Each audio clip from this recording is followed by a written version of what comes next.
I shook his hand for the first time in the spring of 1967. I was a second-year student at Columbia then, a know-nothing boy with an appetite for books and a belief, or delusion, that one day I would become good enough to call myself a poet. And because I read poetry, I had already met his namesake in Dante's Hell, a dead man shuffling through the final verses of the 28th canto of the Inferno. Bertrand de Born, the 12th century Provençal poet, carrying his severed head by the hair as it sways back and forth like a lantern, surely one of the most grotesque images in that book-length catalog of hallucinations and torments. Dante was a staunch defender of de Born's writing, but he condemned him to eternal damnation for having counseled Prince Henry to rebel against his father, King Henry II. And because de Born caused division between father and son and turned them into enemies, Dante's ingenious punishment was to divide de Born from himself. Hence the decapitated body wailing in the underworld, asking the Florentine traveler if any pain could be more terrible than his. When he introduced himself as Rudolf Born, my thoughts immediately turned to the poet. Any relation to Bertrand? I asked. Ah, he replied, that wretched creature who lost his head. Perhaps, but it doesn't seem likely, I'm afraid. No, you need to be nobility for that. And the sad truth is I'm anything but noble. I have no memory of why I was there. Someone must have asked me to go along, but who that person was has long since evaporated from my mind. I can't even recall where the party was held, uptown or downtown, in an apartment or a loft, nor my reason for accepting the invitation in the first place, since I tended to shun large gatherings at the time, put off by the din of chattering crowds, embarrassed by the shyness that would overcome me in the presence of people I didn't know. But that night, inexplicably, I said yes, and off I went with my forgotten friend to wherever it was he took me. What I remember is this. At one point in the evening, I wound up standing alone in a corner of the room. I was smoking a cigarette and looking out at the people, dozens upon dozens of young bodies crammed into the confines of that space, listening to the mingled roar of words and laughter, wondering what on earth I was doing there and thinking that perhaps it was time to leave. An ashtray was sitting on a radiator to my left, and as I turned to snuff out my cigarette, I saw that the butt-filled receptacle was rising toward me, cradled in the palm of a man's hand.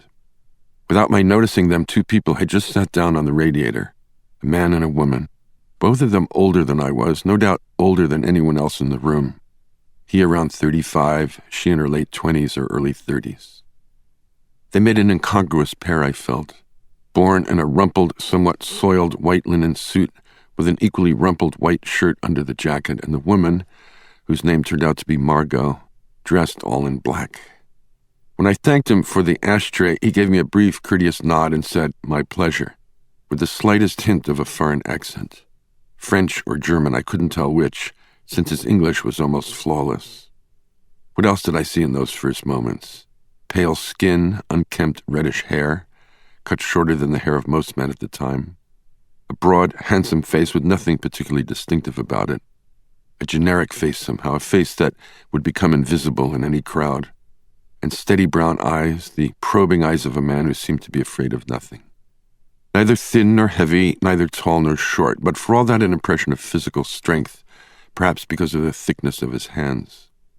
As for Margot, she sat without stirring a muscle, staring into space as if her central mission in life was to look bored, but attractive, deeply attractive to my 20-year-old self, with her black hair, black turtleneck sweater, black miniskirt, black leather boots, and heavy black makeup around her large green eyes. Not a beauty, perhaps, but a simulacrum of beauty, as if the style and sophistication of her appearance embodied some feminine ideal of the age. Born said that he and Margot had been on the verge of leaving, but then they spotted me standing alone in the corner, and because I looked so unhappy, they decided to come over and cheer me up, just to make sure I didn't slit my throat before the night was out. I had no idea how to interpret his remark. Was this man insulting me, I wondered, or was he actually trying to show some kindness to a lost young stranger? The words themselves had a certain playful, disarming quality, but the look in Born's eyes when he delivered them was cold and detached, and I couldn't help feeling that he was testing me, taunting me, for reasons I utterly failed to understand.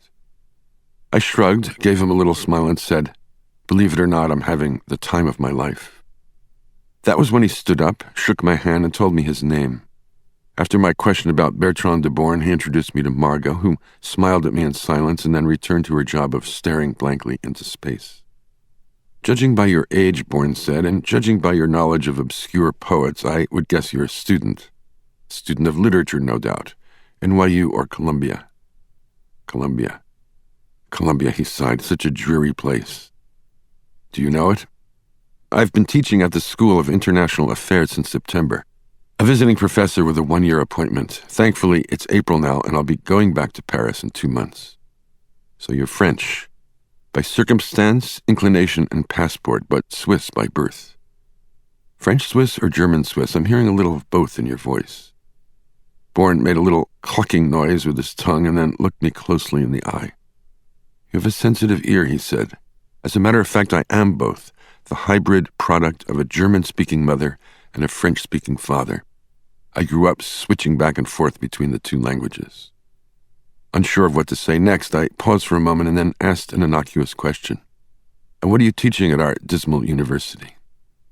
"Disaster." "That's a rather broad subject, wouldn't you say?" "More specifically, the disasters of French colonialism. I teach one course on the loss of Algeria and another on the loss of Indochina. That lovely war we've inherited from you. Never underestimate the importance of war. War is the purest, most vivid expression of the human soul." "You're beginning to sound like our headless poet." "Oh? I take it you haven't read him." "Not a word. I only know him from that passage in Dante." De Born was a good poet, maybe even an excellent poet, but deeply disturbing. He wrote some charming love poems and a moving lament after the death of Prince Henry, but his real subject, the one thing he seemed to care about with any genuine passion, was war. He absolutely reveled in it.